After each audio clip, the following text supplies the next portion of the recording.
মানে কোন ভাষায় যে প্রশংসা করব ভাল লাগে, মোট কথা হচ্ছে ভাল লাগে। এই ভালো লাগাটার কারণ কি দেখেন, গত 72 ঘন্টায় এমন কিছু ঘটনা ঘটেছে যেগুলো একসাথে রাখলে একটা প্রশ্ন আপনাকে তাড়া করবে। রাজা নাকি সেই রাজত্ব আজ চ্যালেঞ্জের মুখে দখল, একটার পর একটা পাল্টা চাল, আর প্রতিটা চালের ভিতরে লুকিয়ে আছে আজ শুধু কথা বলেনি, আজ কাজ করে দেখিয়েছে, এবং এমন ভাবে দেখিয়েছে ভেতরেই কাঁপুনি ধরে যায়। যে ঘুমন্ত সিংহ, এই যে ঘুমন্ত বাঘরা এখন ঘুমিয়ে গিয়েছেন, আপনাদের হাতে ক্ষমতা দিয়ে দিয়েছেন, বর্গি দাঁড়িয়ে তারা বাসায় চলে গিয়েছেন, আপনার মনে ঘুমিয়ে পড়েছে। আপনারা যদি এই জুলাইয়ের পক্ষে অবস্থা না নেন, তাহলে এই সিংহরা আবার মাঠে নামে আসবে, এবং এই জুলাই শক্তিকে একত্রিত করে আমরা আবার মাঠে নামবো এবং দাবি আদায় করে ছাড়বো ইনশাল্লাহ। ডাক্তার শফিকুর রহমান এবং নাহিদ ইসলাম দুই বিরোধী দলীয় গুরুত্বপূর্ণ নেতা, একজন প্রধান বিরোধী দলীয় নেতা আর একজন বিরোধী দলীয় চিফ হুইপ। এই দুজন কঠিন ঘোষণা দিয়েছে, তারা রাজপথে প্রতিরোধের ঘোষণা দিয়েছে। বিএনপি যদি জনগণের অধিকার হরণ করে, বিএনপি যদি প্রতারণা করে, তাহলে রাজপথে প্রতিরোধ হবে। কোনো কারণে যদি সংসদের ভিতরে আমরা এর জনগণের এই প্রত্যাশা বা আকাঙ্ক্ষার বাস্তবায়ন না পাই, তখন স্বাভাবিকভাবেই আমাদেরকে রাজপথে তখন আন্দোলনে যেতে হবে। কিন্তু ডাক্তার শফিকুর রহমান দমে যাওয়ার পাত্র নন। তিনি স্পিকারকে চ্যালেঞ্জ করে বলেন বিষয়টি আজকেই উত্থাপন করা জরুরি, এবং তিনি জুলাই সনদ বাস্তবায়নের উপর তীব্র জোর দিয়ে তার বক্তব্য অব্যাহত রাখেন। জাতীয় সংসদে জামায়াত নেতা যে দায়িত্বহীন তির্যক অথচ সত্য কথাগুলো বলেছেন, মনে হয় যেন বাংলাদেশের মানুষের মনের কথাই অনুরূত হয়েছে। বিএনপি সরকারের স্বরাষ্ট্রমন্ত্রী সালাউদ্দিন আহমেদ যা বললেন তা শুনলে এই দেশের যে কোনো সচেতন নাগরিকের রক্ত চকবক করে ফুটতে বাধ্য। সালাউদ্দিন আহমেদ চরম দাম্ভিকতার সাথে বললেন, রাষ্ট্র আবেগ দিয়ে চলে না, রাষ্ট্র চলে সংবিধান দিয়ে। শুধু তার মানে কত বড় গাদ্দারি! এভাবে বললে হবে না। পৃথিবীতে এমন কোনো আইন নাই এই গণভোটে খাইয়া দিতে পারে, কোনো আইন নাই পৃথিবীতে, এমন কোনো সংসদ নাই এই গণভোটে খাইয়া দিতে পারে। অসম্ভব, পারবে না। দেখি না উচ্চ আদালত থেকে কি রায় আসে, না হলে তো রাজপথের আদালত রয়ে গেছে। আপনারা যদি এইভাবে বেইমানি করতে থাকেন, জুলাইয়ের জনতা কিন্তু আপনাদেরকে তার জবাব দেওয়ার অপেক্ষায় আছে। আমরা সরকারকে সহযোগিটা করতে চাই, কিন্তু জুলাই সনদ নিয়ে যদি টালবাহানা করেন, তাহলে হাসিনার চেয়ে করুণ পরিণতি হবে এই সরকারের। সালাউদ্দিন সাহেব মানুষের এই ম্যান্ডেটটা কি উনি মক করেছেন? উনি কিভাবে মক করেছেন? 68% মানুষ হ্যাঁ ভোটের পক্ষে ভোট দিয়েছেন, এটাকে উনি হচ্ছেন প্রশ্নবিদ্ধ করেছেন যে এটা বুঝে দিয়েছেন কিনা। এটা একদম প্রতারণা। আসসালামু আলাইকুম প্রিয় দর্শক শ্রোতা, আশা করি সবাই ভালো আছেন। নতুন একটি ভিডিওতে সবাইকে স্বাগতম। বাংলাদেশের চলমান রাজনৈতিক প্রেক্ষাপট নিয়ে ভিডিওর শুরুতেই বেশ কিছু ভিডিওর অংশ বিশেষ আপনারা দেখেছেন। মূলত আজকের এই ভিডিওটিতে সেই সকল ভিডিওর বিস্তারিত আলোচনা দেখতে পারবেন। ভিডিওর শুরুতেই যে সকল ভিডিও দেখেছেন তা থেকে হয়তো ইতিমধ্যেই আন্দাজ করতে পেরেছেন আজকের এই ভিডিওটি কতটুকু গুরুত্বপূর্ণ হতে চলেছে। অতএব চলুন কথা না বাড়িয়ে একটি লাইক দিয়ে সম্পূর্ণ ভিডিওটি দেখে আসি। আসেন আমরা সংসদের দিকে যাই। সংসদের দ্বিতীয় আসন আজকে হয়ে গেছে অলরেডি। কি কি ঘটছে আপনারা সবাই জানেন। তবে আমাদের সালাউদ্দিন আহমেদ সাহেব, মাননীয় স্বরাষ্ট্রমন্ত্রী, উনি কিন্তু আজকে খুব কঠিন কিছু কথা বলছে। কঠিন কথার মধ্যে একটা হইল আবেগ দিয়া এইসব রাষ্ট্র চলে না, আইন কানুন দিয়া চলে। উনি আবার সেই সংবিধানকে সামনে নিয়ে আসছে। সংবিধান দিয়েই দেশ চলে, আইন দিয়া দেশ চলে, কানুন দিয়া দেশ চলে, আবেগ দিয়া দেশ চলে না। কোনো আবেগের স্থান নাই ওনার কাছে।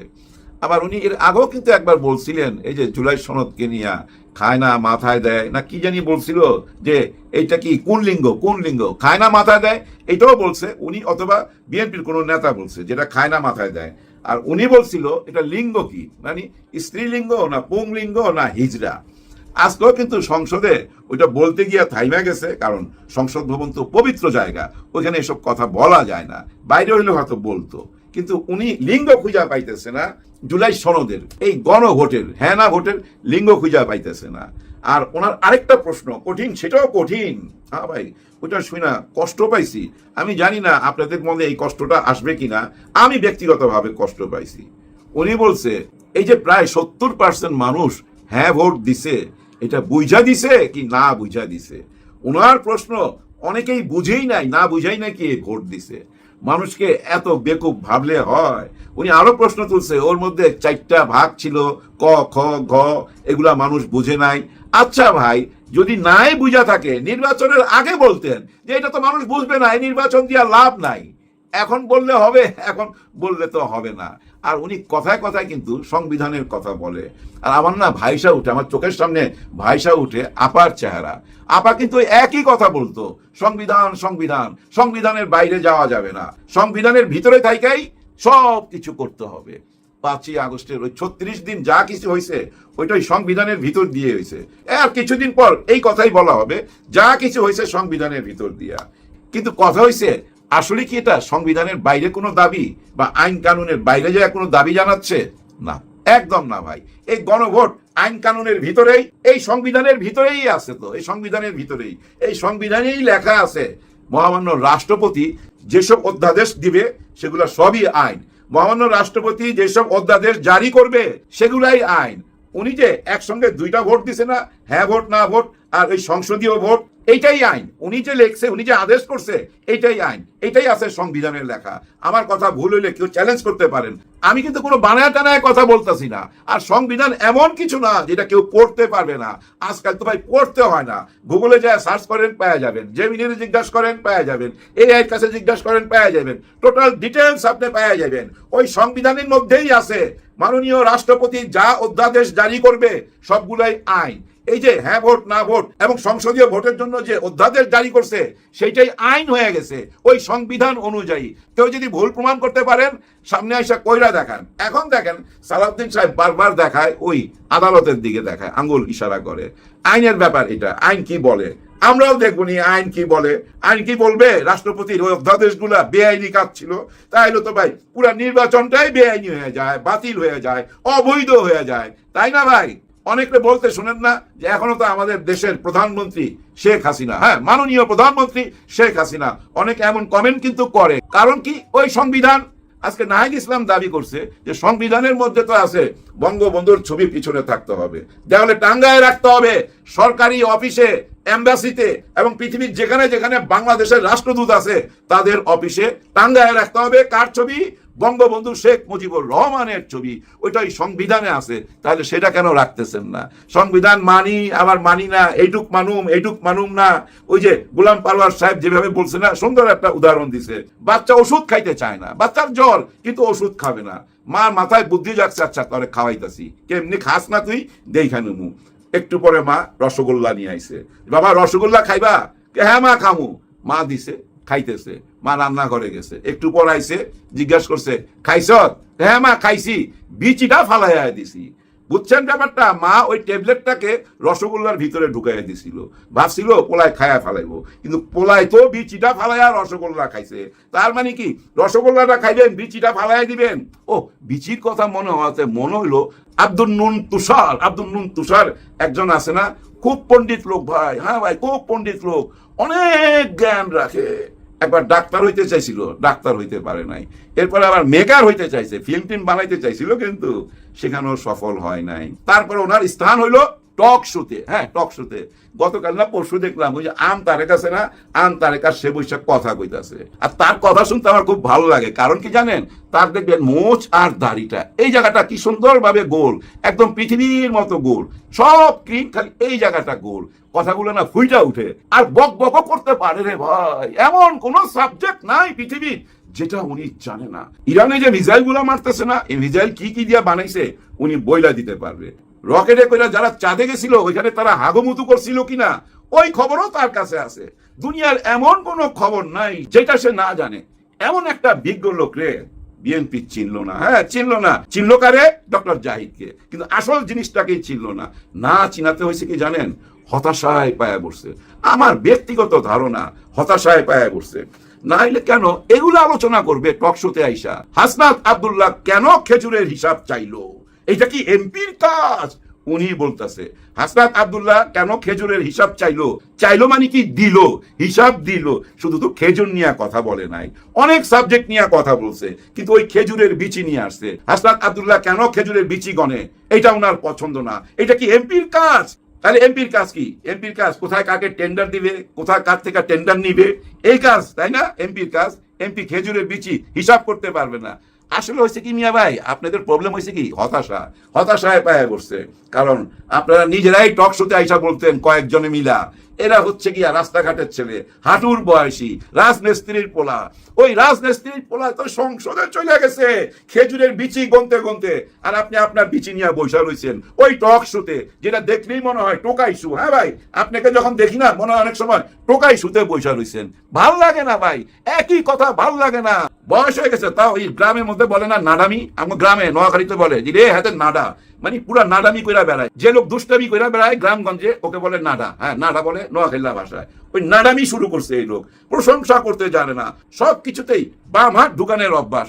ওর মুখে কখনোই কারো প্রশংসা শুনবেন না। আরে ভাই, বয়স হয়েছে, শিক্ষিত মানুষ, একটু প্রশংসা করেন। এই হাসরাতের কারণেই তো আজকে সমস্ত এমপিরা নিজেরাই সাবধান হয়ে গেছে যার যার এলাকায়। জনগণও এখন অনেক হুঁশিয়ার। হ্যাঁ, যার যার এলাকায় তারা ওই খেজুর খুঁজে বেড়াইতেছে। তো এই যে কোরবানি ঈদ আইব, উটের মাংস, ভেড়ার মাংস, এগুলো ভাই আদায় করে নিবে। একজন এমপির কাজ কি ভাই? একজন এমপির কাজ কি সারা বাংলাদেশ নিয়ে চিন্তা করা? না, তার এলাকায় তাকে যারা ভোট দিছে তাদের অধিকার নিয়ে কথা বলা, তাদের কথা ভাবাই তার একমাত্র কাজ, অন্য কোনো কাজ নাই, যেটা হাসনাত আব্দুল্লাহ করতেছে। দেখেন, অফিসে যায় কাজ করবে তা না, কিন্তু রাস্তায় দাঁড়ায় গাড়ির উপরে সিল মোহর মারতেছে, কাজ করে যাইতেছে, সে তার কাজ নিয়ে ব্যস্ত আছে। এমন মানুষের প্রশংসা যদি না করতে পারেন, এই অনলাইনে আইসা ঘৃণা ছড়ায়েন না। আপনারা কয়েকজন লোক আছেন এই টক শোতে আইসা সারাক্ষণ ঘৃণা ছড়ান, অশান্তি সৃষ্টি করেন। নেক্সট জেনারেশন আপনাদের কাছে প্রচুর শিখবে। আর জেনারেশনের কথা বইলে লাভ কি? আমরা নেতারা জেনারেশন বলতে কি ভাবি জানেন? আমার নিজের ছেলে, নিজের ভাইগনা, নিজের ভাতিজা, ভাতিজি, এরা হলো জেনারেশন। আর যে বাইরে যারা আছে এরা হলো কর্মী। ওদের কাজ গাড়ির পিছে পিছে দৌড়াবি, আগে আগে দৌড়াবি, পিছে পিছে দৌড়াবি। এই কাজ যতই লেখাপড়া করস না কেন, বিশ্ববিদ্যালয় থেকে বাইরে আর চাঁদের দেশ থেকে আসস, গাড়ির পিছনেই দৌড়াইতে হবে। তোরা আমাদের কর্মী। আর নেক্সট প্রজন্ম হচ্ছে আমার সন্তান, আমার ভাইগনা, আমার ভাতিজি, আমার আত্মীয় স্বজন, আমার বংশের যারা ইয়াং, তারাই হলো নেক্সট প্রজন্ম। এইটাই তাদের চিন্তা ভাবনা। ভাই ব্রাদার, 4 কোটি ইয়াং জেনারেশন আমাদের।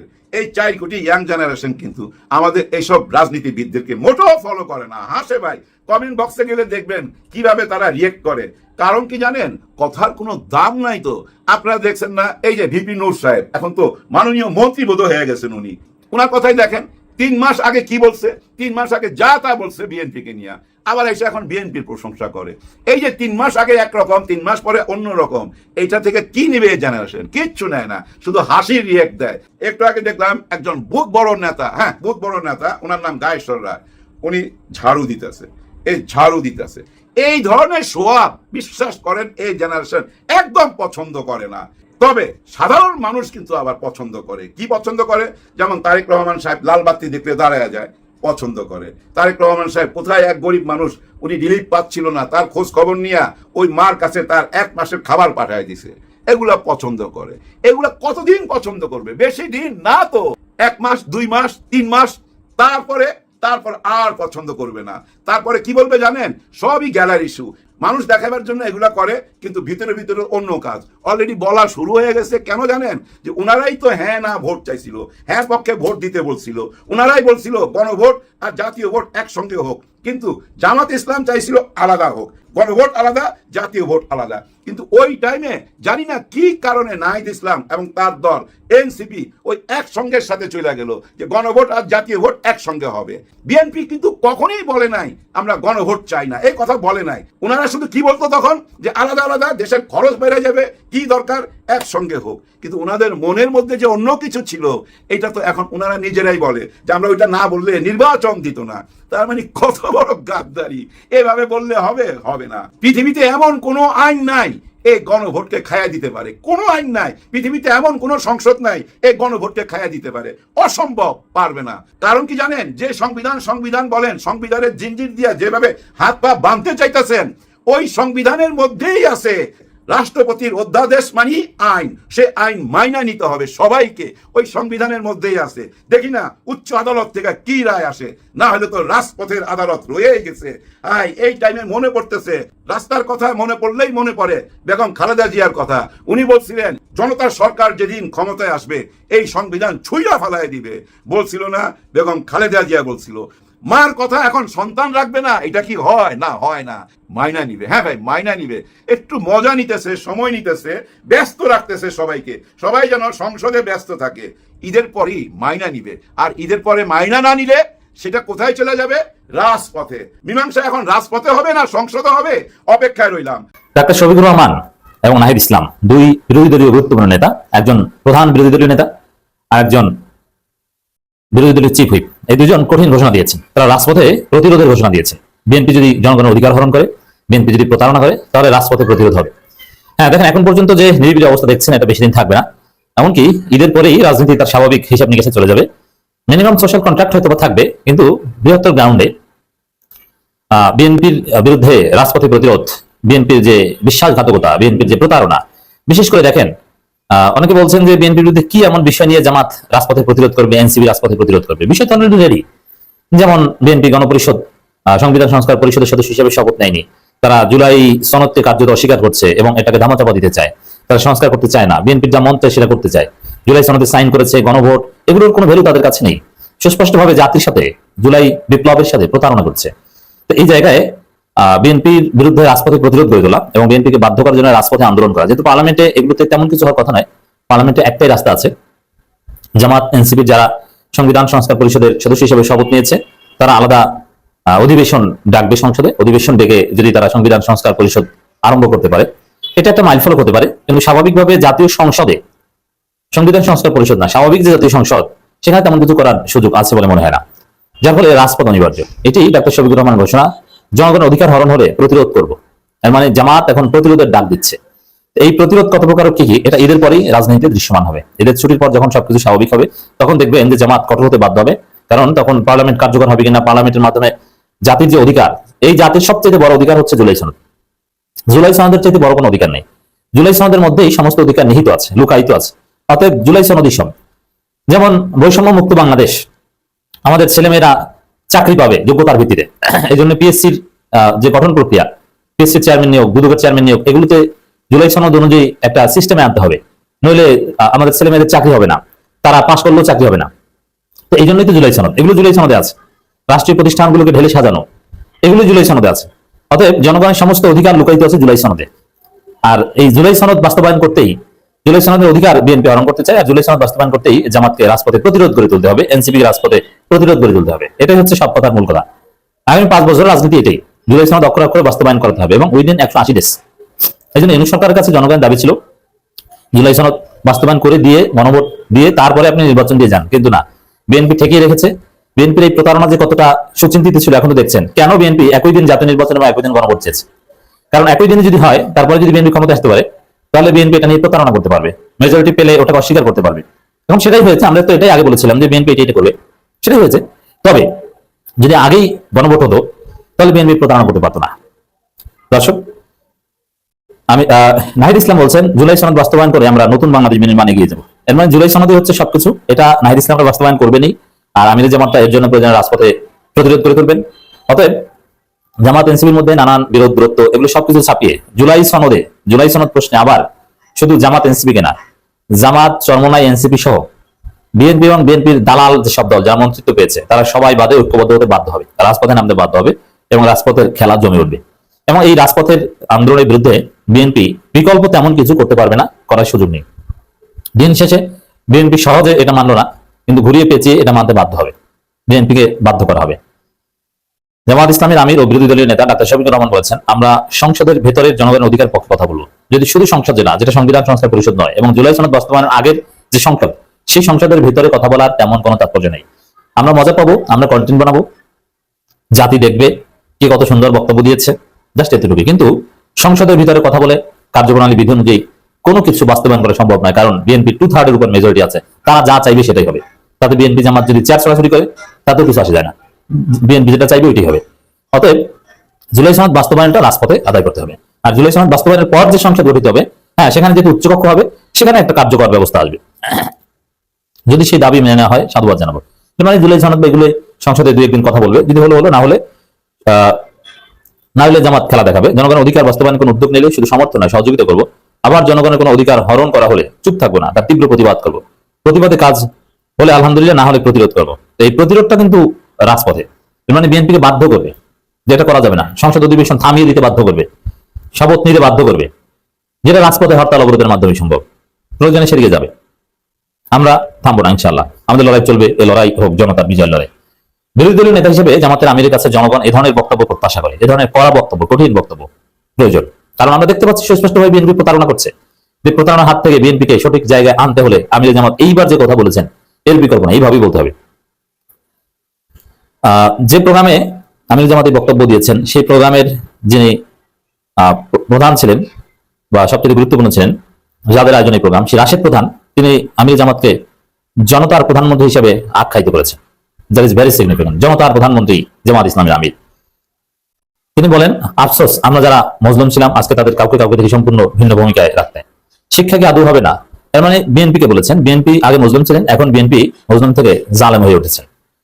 এদিকে এনসিপির আহ্বায়ক ও বিরোধী দলীয় চিফ হুইপ নাহিদ ইসলাম বলেছেন, আমরা ঐক্যবদ্ধ হয়েছি, সংসদে আমরা ঐক্যবদ্ধ ভূমিকা পালন করে জুলাই সনদ বাস্তবায়ন করব, নতুন বাংলাদেশের পথে এগিয়ে যাব। যেখানে যে প্রোগ্রাম বলেছেন সেখানে জামাত ইসলামী সেক্রেটারি জেনারেল অধ্যাপক মিয়া গোলাম পরওয়ার ছিলেন। তিনি বলেন, বর্তমান নির্বাচিত সরকার কোনো নিয়মতান্ত্রিক প্রক্রিয়ার মধ্য দিয়ে যায়নি, তারা এসেছে অন্তর্বর্তী সরকারের আয়োজিত নির্বাচনের মাধ্যমে। তাদের বৈধতা হচ্ছে সেই জুলাই গণঅভ্যুত্থান, অন্তর্বর্তী সরকারের বৈধতা হচ্ছে জুলাই গণঅভ্যুত্থান এবং সেই জুলাই সনদ আদেশ হয়েছে সেই আদেশ। অতএব এখানে আমরা স্পষ্টতই দেখতে পাচ্ছি বিএনপির কাছে, জামাতের কাছে, এনসিপির কাছে জুলাই সনদই সব। এই জুলাই সনদই রাজনীতির গতি প্রকৃতি। 12 তারিখ 13 তারিখ 2-1 দিন দেখবে শপথ নেয় কিনা বা কি করে, তারপরেই জামাত এনসিপি তাদের আসল খেলা দেখানো শুরু করবে, যেটা বিএনপি অক্ষরে অক্ষরে টের পাবে ঈদের। আমি আশা করছি সম্পূর্ণ ভিডিওটি দেখেছেন এবং এই ভিডিওর সাপেক্ষে আপনার কি মতামত সেটা অবশ্যই কমেন্ট বক্সে জানিয়ে যাবেন। ভিডিওটি ভালো লেগে থাকলে শেয়ার করতে ভুলবেন না। আমাদের এই চ্যানেলে নতুন হয়ে থাকলে চ্যানেলটি সাবস্ক্রাইব করে চ্যানেলের পাশে থাকবেন। আর যারা ইতিমধ্যে এই চ্যানেলটি সাবস্ক্রাইব করেছেন তাদেরকে অসংখ্য ধন্যবাদ। দেখা হবে নতুন কোনো ভিডিও নিয়ে, ততক্ষণ সবাই সুস্থ থাকবেন। আল্লাহ হাফেজ।